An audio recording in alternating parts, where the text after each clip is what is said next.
എല്ലാവർക്കും നിംഷാസ് കിച്ചണിലേക്ക് സ്വാഗതം. ഇന്ന് നമുക്ക് പാലക്കാട് സ്പെഷ്യല് പച്ചക്കായ പുളികുത്തി ഉപ്പേരി തയ്യാറാക്കട്ടെ. ഇതൊരു ഉപ്പേരിക്കറിയാണ്, പക്ഷെ നമ്മൾ സാധാരണ കായക്കറി തയ്യാറാക്കുന്നതിൽ നിന്ന് വ്യത്യസ്തമായിട്ടുള്ള രീതിയിൽ പുളി, ശർക്കര അതുപോലുള്ള കാര്യങ്ങളൊക്കെ ചേർത്തിട്ടാണ് ഇത് തയ്യാറാക്കുന്നത്.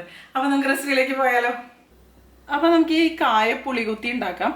അപ്പൊ ആദ്യം തന്നെ ഇതിന് വേണ്ടിയിട്ട് നമുക്കൊരു മസാല ഉണ്ടാക്കണം കേട്ടോ. അപ്പൊ അതിന് വേണ്ടിയിട്ട് ഞാനിവിടെ കാശ്മീരി ഉണക്കമുളകാണ് എടുത്തിരിക്കുന്നത്. 5 എണ്ണം എടുത്തിട്ടുണ്ട് കേട്ടോ. പിന്നെ 1/2 ടേബിൾ സ്പൂൺ അളവിൽ തൂരപ്പരിപ്പ്, 1/2 ടേബിൾ സ്പൂൺ അളവിൽ പച്ചരിയാണ്. ഏത് പച്ചരി ആണെങ്കിലും നിങ്ങൾക്കിത് ഉപയോഗിക്കാവുന്നതുള്ളൂ കേട്ടോ. പിന്നെ വേണ്ടത് കടലപ്പരിപ്പാണ്. കടലപ്പരിപ്പും 1/2 ടേബിൾ സ്പൂൺ അളവിൽ തന്നെ മതി. ഉഴുന്ന്, ഇത് മുഴുവനോട് കൂടി ഉഴുന്നാണ്. ഇതും 1/2 ടേബിൾ സ്പൂൺ തന്നെയാണ്. പിന്നെ വേണ്ടത് നമുക്ക് ഉലുവയാണ്. ഉലുവയാണെന്നുണ്ടെങ്കിൽ വളരെ കുറച്ച് മതി. ഒരു 1/4 ടീസ്പൂൺ ഉണ്ടല്ലോ, അത്രയും മതി. പിന്നെ ഇതിൻ്റെ കൂടെ കുറച്ച് കറിവേപ്പില, ഒരുപാട് വേണ്ട, ഒരു 5-6 കറിവേപ്പില അത്രയും മതിയേ. ഇതെല്ലാം കൂടി നമുക്കൊന്ന് ഡ്രൈ റോസ്റ്റ് ചെയ്ത് എടുക്കണം കേട്ടോ. അപ്പോൾ ഇതെല്ലാം വളരെ കുറച്ചല്ലേ ഉള്ളൂ, അത് തന്നെ ഞാൻ എല്ലാം കൂടെ ഒരുമിച്ചിട്ടിട്ടാണ് റോസ്റ്റ് ചെയ്തെടുക്കുന്നത്. അപ്പോൾ പുളികുത്തി എന്ന് പറയുമ്പോൾ നമുക്ക് പല വെജിറ്റബിൾസ് ഉപയോഗിച്ചിട്ട് ഉണ്ടാക്കാൻ പറ്റും. ഞാനിപ്പോൾ ഉണ്ടാക്കുന്നത് ഈ നേന്ത്രക്കായ ഉപയോഗിച്ചിട്ടുള്ള പുളികുത്തിയാണ്. അപ്പോൾ ഒരു വെജിറ്റബിൾ മാത്രം ഉപയോഗിച്ചിട്ട് നിങ്ങൾക്ക് പുളികുത്തി ഉണ്ടാക്കാൻ പറ്റും, അല്ലെങ്കിൽ മിക്സ് ചെയ്തിട്ടുണ്ടാക്കാം. ഇപ്പോൾ ചേന ഉപയോഗിച്ചിട്ടുണ്ടാക്കാം, കാച്ചിൽ ഉപയോഗിച്ചിട്ടുണ്ടാക്കാം, അതുപോലെ വഴുതിനിങ്ങ, വെണ്ടക്കായ, മത്തങ്ങ, അങ്ങനെ മിക്സ് ചെയ്തിട്ടും ഉണ്ടാക്കാറുണ്ട് കേട്ടോ. അപ്പോൾ ഇതെന്ന് പറയുന്നത് ഒരു ട്രഡീഷണൽ റെസിപ്പിയാണ്, എല്ലാ ടേസ്റ്റുകളും ഉള്ള ഒരു റെസിപ്പിയാണ്.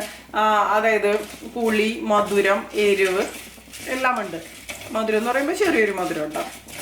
അപ്പോൾ ഈ ഒരു റെസിപ്പിയിൽ നമ്മൾ ഉള്ളി, വെളുത്തുള്ളി അങ്ങനത്തെ കാര്യങ്ങളൊന്നും തന്നെ ഉപയോഗിക്കുന്നില്ല. വെളുത്തുള്ളി അല്ലെങ്കിൽ ചെറിയുള്ളി ഒന്നും തന്നെ ഉപയോഗിക്കുന്നില്ല. ഇത് ഡ്രൈ റോസ്റ്റ് ചെയ്താണ് നമുക്ക് വയ്ക്കേണ്ടത്. അപ്പോൾ ഈ ഒരു പുളികുത്തി മസാല നമുക്ക് ഇതുപോലെ ഉണ്ടാക്കി വെച്ച് കഴിഞ്ഞാൽ നമുക്ക് പിന്നെ ഓരോ പ്രാവശ്യം ഉണ്ടാക്കുമ്പോഴും അതിൽ നിന്ന് ചേർത്ത് കൊടുത്താൽ മതിയല്ലോ. നന്നായിട്ട് എല്ലാം കൂടി ഒന്ന് റോസ്റ്റ് ആയിട്ട് വരണം. ഇപ്പോൾ കേട്ടോ ഇതിൻ്റെ ചെറുതായിട്ട് കളറൊക്കെ മാറി വന്നിട്ടുണ്ട്. അതുപോലെ അരിയും റോസ്റ്റായിട്ട് വന്നിട്ടുണ്ട്. ഇത് മതി കേട്ടോ, ഓവറായിട്ട് റോസ്റ്റ് ചെയ്ത് എടുക്കരുത്, കരിഞ്ഞു പോരുത്. ഈ ഒരു രീതിയിൽ തന്നെ മതി. ഇത് തണക്കാൻ വേണ്ടിയിട്ട് നമുക്ക് മാറ്റി വയ്ക്കാം. അപ്പോൾ ആ ഒരു സമയം കൊണ്ട് നമുക്ക് ഈ നേന്ത്രക്കായ ഒന്ന് കട്ട് ചെയ്തെടുക്കാം. ഞാൻ ഇതിന് വേണ്ടിയിട്ട് ഇതുപോലെ 2 വലിയ നേന്ത്രക്കായാണ് എടുത്തിരിക്കുന്നത്.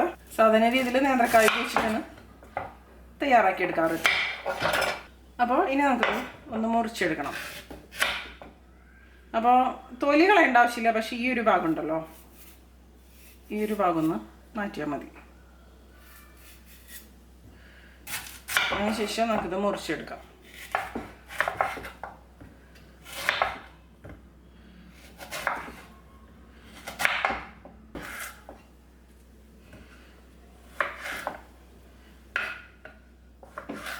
അതിനുശേഷം ഇതുപോലെയുള്ള കഷ്ണങ്ങളായിട്ടാണ് ഞാൻ മുറിച്ചെടുക്കുന്നത്. ഒരുപാട് കനം കുറച്ചിട്ടുള്ള കഷ്ണങ്ങളല്ല, കുറച്ച് ഇതുപോലെ കട്ടിയുള്ള കഷ്ണങ്ങളാണ്. കാരണം ഇത് ഉടഞ്ഞു വരരുത്. വെന്ത് കഴിയുമ്പോൾ കഷ്ണങ്ങൾ അതുപോലെ തന്നെ എടുക്കണം. ആ ഒരു രീതിയിലായിരിക്കണം വേണ്ടത് കേട്ടോ. ഇത് നേന്ത്രക്കായ ഇതുപോലെ മുറിച്ചെടുത്തിട്ടുണ്ട്. ഇത് നമുക്ക് ഈ ഒരു മൺചട്ടിയിലേക്ക് ഇട്ട് കൊടുക്കാം. അങ്ങനെയായിട്ട് തന്നെ ഇതിലേക്ക് ഞാൻ കുറച്ച് വെള്ളം ഒഴിക്കുന്നുണ്ട്. കുറച്ച് ഇതിലേക്ക് വെള്ളം ഒഴിച്ചിട്ടുണ്ട്. ഇനി ഇത് നമുക്ക് അടച്ചു വയ്ക്കാം, അതൊന്ന് തിളച്ച് വരട്ടെ. അതിനുശേഷം നമ്മളിതിലേക്ക് പുളിവെള്ളം ചേർത്ത് കൊടുക്കും. പിന്നെ ഞാൻ ഒരു ചെറിയ നെല്ലിക്ക വലിപ്പത്തിലുള്ള ഒരു കഷ്ണം പുളി എടുത്തിട്ടുണ്ട്. നമുക്കൊന്ന് പിഴിഞ്ഞെടുക്കാം കേട്ടോ. ഇനി നമുക്കിതൊന്ന് തുറന്ന് നോക്കാം. ഇപ്പോൾ ഈ കായ കണ്ടോ, ചെറുതായിട്ടൊന്ന് തിളച്ച് വന്ന് തുടങ്ങിയിട്ടുണ്ട്. ഒന്ന് ഇളക്കി കൊടുക്കാം.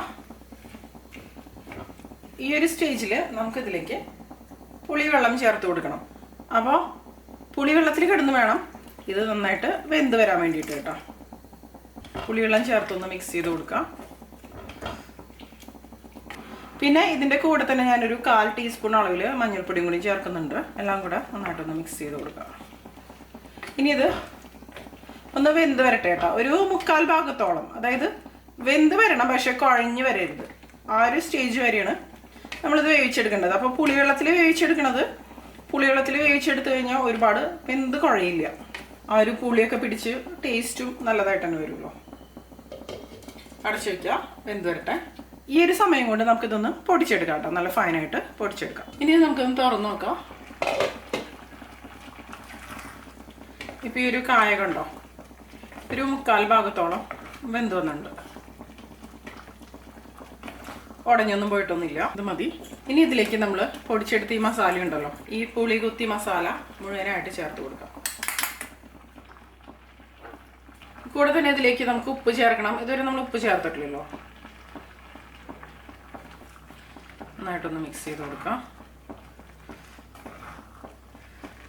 മസാല ചേർക്കുമ്പോൾ ഇത് ശരിക്കും കുറുകി വരും. അപ്പോൾ കുറച്ചൊരു ഗ്രേവിയുള്ള ആ ഒരു സമയത്ത് ചേർക്കണതായിരിക്കും നന്നായിട്ട് വരും.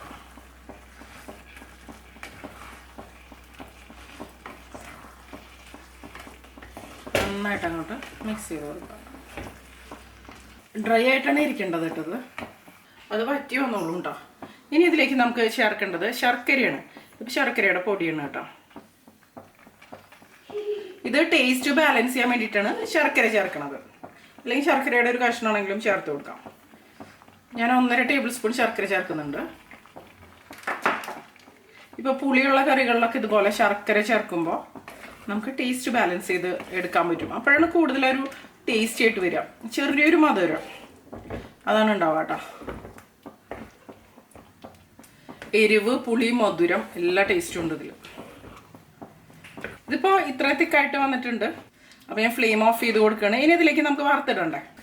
ഇനി ഇതിലേക്ക് വറുത്തിടാൻ വേണ്ടിയിട്ട് നമുക്കൊരു 2 ടേബിൾ സ്പൂൺ വെളിച്ചെണ്ണ ഒഴിച്ച് കൊടുക്കാം. എണ്ണ ചൂടായിട്ട് വരുമ്പോൾ കടുക് ഇട്ട് കൊടുക്കാം. 1 ടീസ്പൂൺ നിറയെ കടുക് ഇടുന്നുണ്ട്. ഇപ്പോൾ അതേ കടുകൊന്ന് പൊട്ടി വന്നിട്ടുണ്ട്. ഇതിലേക്ക് നമുക്ക് ഉഴുന്ന് പരിപ്പ് ചേർത്ത് കൊടുക്കാം. 1 ടീസ്പൂൺ അളവിലാണ് ചേർക്കുന്നത്. പിന്നെ 2 ഉണക്കമുളക്, കറിവേപ്പിലിട്ട് കൊടുക്കാം.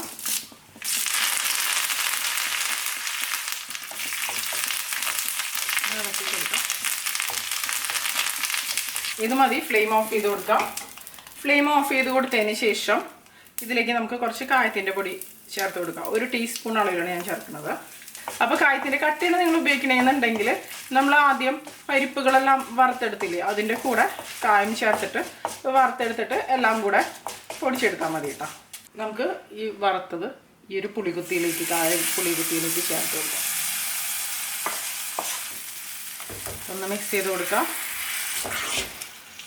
ഇത് തണുത്ത് വരുമ്പോഴേക്കും നല്ല ഡ്രൈ ആയിട്ട് തന്നെ വരും കേട്ടോ.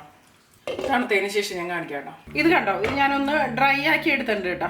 അപ്പോൾ ഇതുപോലെ വരും. ഒരുപാട് ലൂസാവണ്ട, ആ ഒരു കറക്റ്റായിട്ടുള്ളൊരു ടേസ്റ്റ് കിട്ടില്ല. ഇതുപോലെ ഒന്ന് കുഴഞ്ഞിരിക്കുന്ന ഒരു പരുവം. കാരണം നമ്മൾ ആ ഒരു മസാലപ്പൊടിയൊക്കെ ചേർത്ത് കൊടുത്തിട്ടുണ്ടല്ലോ, ഇതിലേക്ക് പുളികുത്തി മസാലയൊക്കെ ചേർത്തിട്ടുണ്ടല്ലോ. അപ്പോൾ അതുകൊണ്ട് തന്നെ. അപ്പോൾ നമ്മുടെ പാലക്കാട് സ്റ്റൈലിലുള്ള പച്ചക്കായ പുളികുത്തി റെഡി ആയിട്ടുണ്ട്. ഇത് നമുക്ക് ചോറിൻ്റെ കൂടെ അല്ലെങ്കിൽ കഞ്ഞിയുടെ കൂടെയൊക്കെ കഴിക്കാവുന്നതുള്ളൂ കേട്ടോ. നല്ല കോമ്പിനേഷനാണ്. ഇപ്പോൾ പരിപ്പ്, നെയ്യ് അതുപോലുള്ള കോമ്പിനേഷൻസിൻ്റെയൊക്കെ കൂടെ നമുക്ക് കഴിക്കാം. ഇതൊരു സൈഡ് ഡിഷായിട്ട് കഴിക്കാവുന്നതുള്ളൂ. അപ്പോൾ ഇത് പുളിയുള്ള കറി ആയതുകൊണ്ട് തന്നെ ഇതിൻ്റെ കൂടെ കഴിക്കുന്ന ഐറ്റംസ് പുളിയില്ലാത്തതാവുമ്പോഴാണ് ടേസ്റ്റി ആയിട്ട് വരിക. അതായത് ഇതിൽ പുളി മുന്നിട്ട് നിൽക്കണമെന്നില്ല. പുളി, മധുരം, ആ ഒരു എല്ലാ ഒരു ടേസ്റ്റും കൂടെ നന്നായിട്ട് തന്നെ വന്നിട്ടുണ്ട് കേട്ടോ. എരിവ് അത്യാവശ്യം കുറച്ച് സ്പൈസിയാണ്. അപ്പോൾ എല്ലാവരും ഈ ഒരു പച്ചക്കായ പുളികുത്തി തയ്യാറാക്കി നോക്കുക. ഈ ഒരു രീതിയിൽ തയ്യാറാക്കിയിട്ടില്ല എന്നുണ്ടെങ്കിൽ ഇതുവരെ. അതിനുശേഷം നിങ്ങളുടെ അഭിപ്രായങ്ങളൊക്കെ പറയാം കേട്ടോ. തീർച്ചയായിട്ടും ഇഷ്ടപ്പെടും. ഈ ഒരു വീഡിയോനെ കുറിച്ചുള്ള നിങ്ങളുടെ അഭിപ്രായങ്ങൾ തീർച്ചയായിട്ടും താഴെ നിന്ന് കമൻറ്റ് ചെയ്യുക. അപ്പോൾ ഇതിൽ നല്ലൊരു റെസിപ്പി ആയിട്ട് നമുക്ക് വീണ്ടും കാണാം കേട്ടോ.